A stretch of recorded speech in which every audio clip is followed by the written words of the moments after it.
Industry Aahista Aahista बंद हो रही है, कुछ चल ही नहीं रहा, कैसे करें, कैसे चलाएं। देखें गाड़ियाँ हमारे पास इंपोर्ट हो रही हैं। हाँ, इंडिया मेड इन इंडिया खुद बना रहा है। अब हाँ ठीक है, सही कह रहे हैं। अभी उन्होंने सोलर सिस्टम बनाया, दुनिया का सबसे बड़ा, आपने सबसे सुना? बड़ा। सबसे बड़ा हमारे अपनी मर्सिडीज गाड़ी बना दी है। हाँ।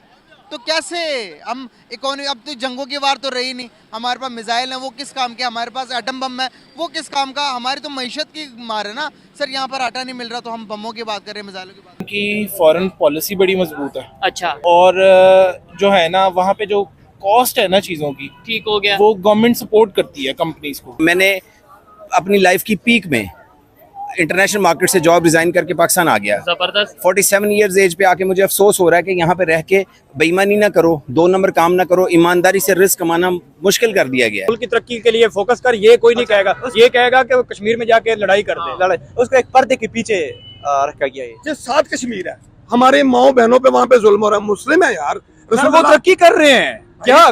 कौन सी आपने वीडियो देखी? वहाँ पे ब्रिजेस लग रहे हैं, वहाँ पे मॉल्स बन रहे हैं, वहाँ पे मैं आपको बताऊँ, अगर मैं वो मालिक बन के बैठा हुआ है जो उसके पास तो वही बनाएगा। अगर हमारे पास जो कश्मीर है हम उस पर डेवलपमेंट क्यों नहीं कर रहे हैं? मेरा जो सवाल है ना, रियलिटी एक्सेप्ट करनी चाहिए। होती तलख है, बड़ी कड़वी चीज है, लेकिन कड़वी चीज पियेंगे तो बेहतर होंगे ना।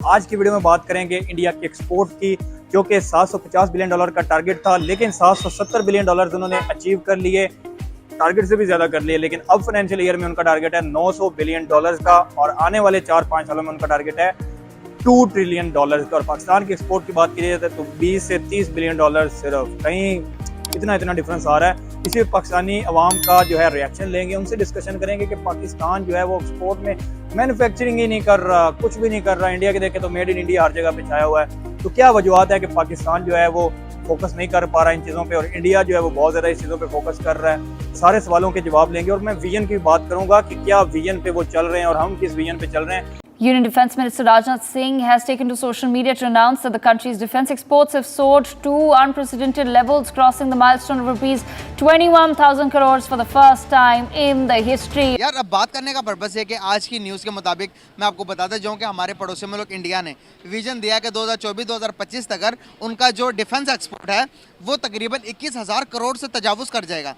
अगर डिफेंस के बजट की हम बात करें, डिफेंस की बात करें, तो क्या हम अपने डिफेंस के आलात बाहर एक्सपोर्ट करते हैं या नहीं करते? अगर कोई अपने डिफेंस के जो सामान हथियार हैं जो बाहर एक्सपोर्ट करे तो उसको मुल्क को क्या बेनिफिट्स होते हैं? पहले तो ये बात है कि अगर कंपेयर करना है तो बंदा इस तरह करे कि दो कंट्रीज़ के एक जैसे, मतलब जो कंट्रीज़ वगैरह, क्योंकि अगर हम देख रहे हैं इंडिया वाले हमसे भी बहुत ज़्यादा है, चाहे वो जिस आगे हैं, मतलब एक्सपोर्ट में, चाहे एक्सपोर्ट में हो, इम्पोर्ट में। बाकी उनकी इकानमी नहीं है, उनकी काफ़ी ज़्यादा वो है, हमसे ज़्यादा स्ट्रांग है। बाकी जहाँ तक एक्सपोर्ट की बात है डिफेंस की, वो करनी चाहिए और जितनी कोशिश करनी चाहिए, क्योंकि जब एक्सपोर्ट बढ़ेगी तो तब क्या होगा, हमारी जो रेवेन्यू होगी वो डायरेक्टली या इनडायरेक्टली वो भी बढ़ेगी, और इसी तरह ये नहीं हमारी इकानमी पे वो असर डालेगी। और ये ज़रूरी है किसी मुल्क को स्टेबलाइज करने के लिए, उसकी इकानमी को सही तरह चलाने के लिए, उसमें ये ज़रूरी है कि एक्सपोर्ट को ज़्यादा से ज़्यादा किया जाए। क्या कहेंगे कि वो अभी से नहीं भाई, जब से नरेंद्र मोदी उनके प्राइम मिनिस्टर आए हैं उन्होंने मेक इन इंडिया पे काम किया। हमारे पास कोई एक भी लॉयल प्राइम मिनिस्टर आया हमारी हिस्ट्री में अभी तक? क्या कहेंगे कि क्या अगर आया होता तो आज हम भी टक्कर न दे रहे होते बांग्लादेश को, इंडिया को? हमारी इकोनॉमी भी बातें होती थी कि भाई अगर बात करें 70-80s की दहाई के अंदर कि पाकिस्तान जो है वो एशियन टाइगर बनेगा। क्या हम टाइगर बने? यहाँ पर तो हमें भीगी बिल्ली बना दिया भाई दुनिया ने। नहीं, यहाँ पे हमने ये देखना है कि अगर हिस्ट्री में हम जाके देखें, यहाँ पे कोई स्टेबिलिटी नहीं आई, पॉलिटिकल स्टेबिलिटी।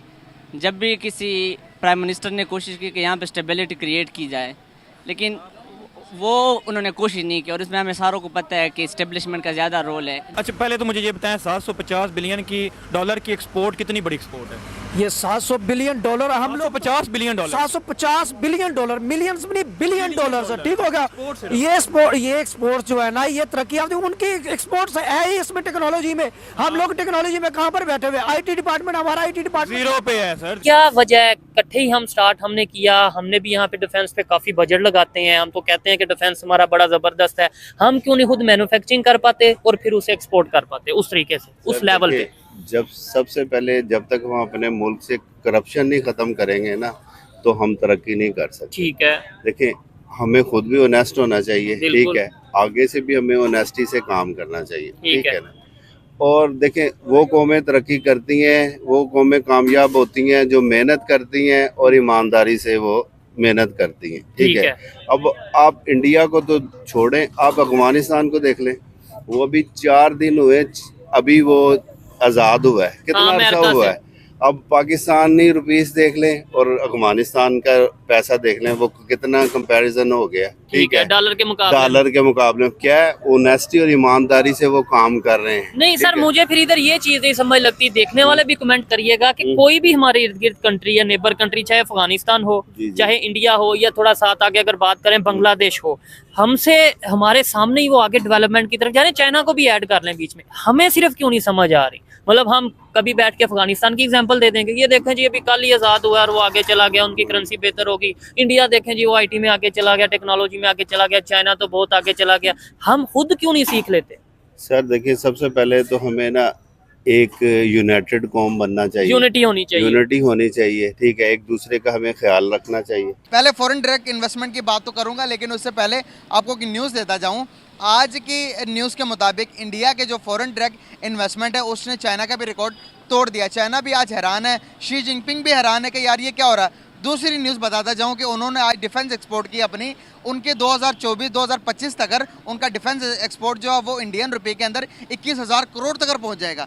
वो क्या कर रहे हैं ऐसा, और हम क्या कर रहे हैं? एक ही टाइम में 2 मुल्क अलग होने वाले, आज़ाद होने वाले, आज वो चांद पर 5वीं बड़ी मैशत बनाकर बैठे हैं, हम क्या कर रहे हैं? सिंपल सा क्वेश्चन है, और जो फ़र्क है दरमियान में एक ही है, वो अपने मुल्क के साथ मुखलिस हैं, हम मुखलिस नहीं है। क्या जिस तरह से इंडिया अपना डिफेंस एक्सपोर्ट करते हुए जा रहा है, फ्यूचर में कहाँ देखते हैं आप? वो तो चाइना को बीट कर रहा है, वो तो बता रहे हैं कि 2028, 2048, 2047 का विजन है उनका कि उन्होंने एशियन टाइगर बनना और चाइना को बीट करके दुनिया की दूसरी बड़ी मैशत बनना।